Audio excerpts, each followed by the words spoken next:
But right now, we turn to another big story that's happening today, and that's the world paying tribute to Queen Elizabeth. Her coffin left Balmoral Castle in Scotland this morning, embarking on its procession more than 100 miles to Edinburgh ahead of her state funeral. Anchor and executive editor of The Story, Martha MacCallum, joins us now from London. Martha, so great to have you back again. And we're seeing the coffin make its way through all these villages, big and small. Tell us what you're seeing there, what you're gathering from this amazing journey of her coffin. And then I want to talk to you a little bit about the Queen herself. Well, it's great to be back with you all this morning. Of course, September 11th is a heavy day in the hearts of all Americans and a day that we will always remember. So we're covering two across the pond, very somber days for the remembrance of 9/11, the 21st year. And here in the United Kingdom, it is the morning that the real funeral procession in many ways begins. And this morning we saw for the first time the glass-sided coffin bearing the body of Queen Elizabeth II, as it said a final goodbye to Balmoral Castle, one of her favorite places, if not her very favorite spot, where she had cherished memories of growing up with her mother and father and spending all of her summers in the Scottish Highlands. We know that 6 pallbearers carried her coffin, and they were gamekeepers who had been individually chosen because of their personal relationship with the Queen. 3 of those coffin bearers had borne the coffin of the Queen Mother as well. So just a very long history between these members of the staff at Balmoral. No doubt there was not a dry eye in the house when the coffin left that estate for the final time.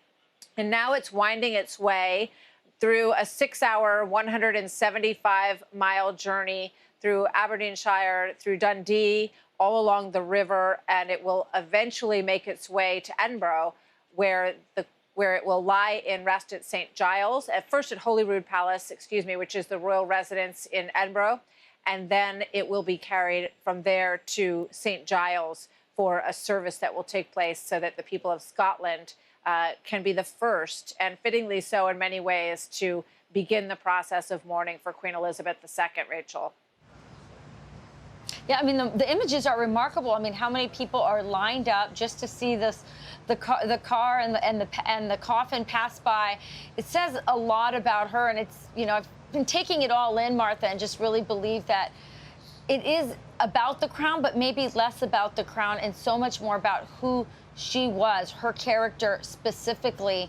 It's just so touching to see this kind of outpouring of her people.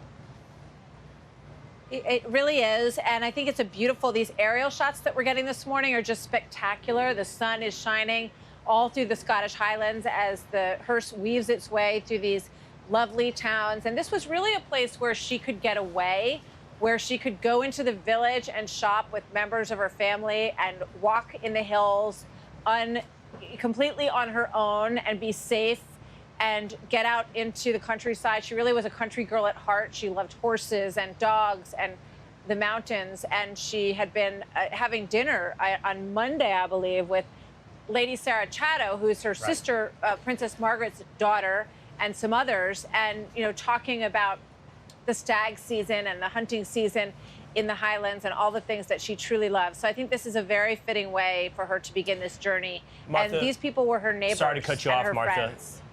Sorry to cut you off, Martha, there, but we're watching now the unfurling of the American flag at the Pentagon live right now this morning on the 21st anniversary of 9/11. There it is. Later.